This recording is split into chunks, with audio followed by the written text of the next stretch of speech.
د بریا و تکرار. درې ورځې د زمري تر 24مې پورې امنیت او ثبات د افغانستان د راتلونکي بنسټونه. مبارک مبارک استقلال، ښایسته د پرې غرونه د وطن آبادۍ او ښارونه. د زمري تر 24مې پورې 3 ورځې پاتې دي.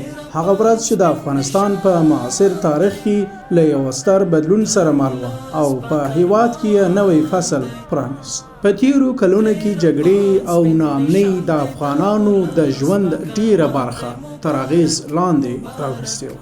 وسلوالې نښتې د هیواد په هره برخه کې د بیلابیلو قدرتونو شتون او په ډیرو سیمو کې ناامني د خلکو ورځنی ژوند، اقتصادي فعالیتونه او د ولایتونو ترمنځ تګ راتګ له جدي ستونزو سره مخ کړی. د بهرنیو ځواکونو حضور هم سره لدی چې ډیری مالی او ځاني لګښتونه یې لرل ونه توانېدل چې په ټول هیواد کې دوامدار ثبات رامنځته کړي. نن ورځ سراسري امنیت د خلکو په ژوند کې له مهمو بدلونونو څخه بلل کیږي. د ولایتونو ترمنځ تګ راتګ، اقتصادي فعالیتونه او د عمراني پروژو پلي کېدل په نسبتاً باثباته فضا کې ترسره کیږي او دې وضعیت د سوداګرۍ، پانګونې او پراختیا لپاره لا ډیر فرصتونه برابر کړي دي.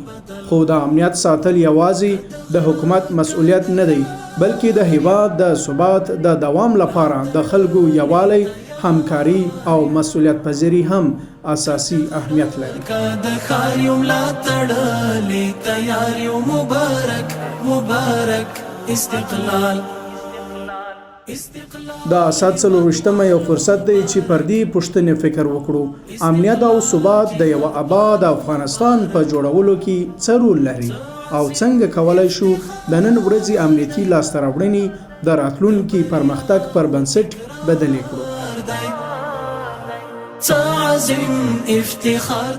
د خپلواکۍ ورځ دې مبارک وي. مبارک استقلال.